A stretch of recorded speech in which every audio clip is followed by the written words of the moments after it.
নমস্কাৰ বন্ধু বান্ধৱীসকল সকলোকে মোৰ চেনেললৈ স্বাগতম জনাইছোঁ। এটা অতি ভাল খবৰ আছে। আসাম টেটৰ ছেকেণ্ড প্ৰভিজনেল লিষ্ট প্ৰকাশ পাব অতি শীঘ্ৰে। আপোনালোকক পোনপ্ৰথমে মই এই অফিচিয়েল নটিচখন দেখাব বিচাৰিছোঁ। এইখন হৈছে অফিচিয়েল নটিফিকেশ্যনখন। ইয়াত লিখিছে it is for information to all concern that the second provisional select list is prepared on the basis of modification of the first provisional select list of candidates for recruitment to the post of regular teacher of the LP and UP school against DWE. Advertise Assam advertise a number EAA SIU 125 2018/22 dated 11 March 2018. আপোনালোকে এতিয়া গম পাইছে ইয়াত second provisional list প্ৰকাশ পাব অতি সোনকালে। আৰু ইয়াত তলত লিখিছে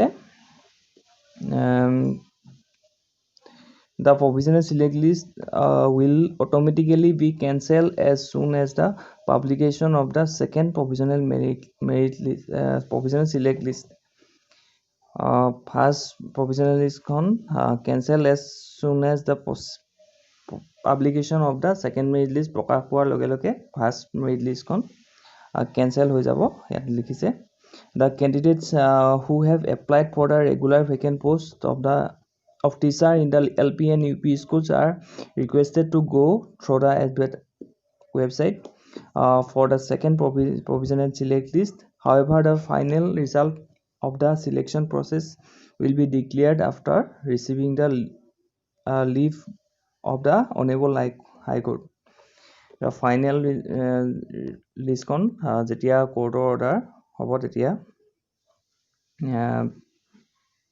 ডিক্লেয়াৰ হ'ব।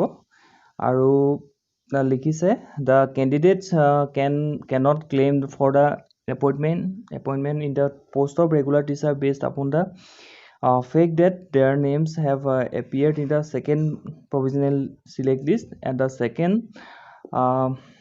provisional select list will not be considered as the final result of the selection process. Yeah, second list merit list con provisional merit list con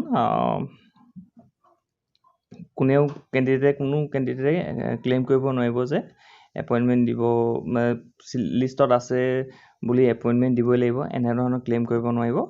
ইয়াত লিখিছে আপোনালোকে হয়তো অতি শীঘ্ৰে DWE ৱেবছাইটত আপোনালোকে প্ৰত্যেকখন জিলাৰ মেৰিট লিষ্ট আপোনালোকে চাব পাৰিব। ইয়াকে খবৰটো দিলোঁ। আৰু যিয়ে মোৰ চেনেলটো এতিয়ালৈকে ছাবস্ক্ৰাইব কৰা নাই অনুগ্ৰহ কৰি চেনেলটো ছাবস্ক্ৰাইব কৰি দিব। এনেকুৱা ধৰণৰ বাতৰি মই দি থাকিম। ধন্যবাদ। জয় অসম।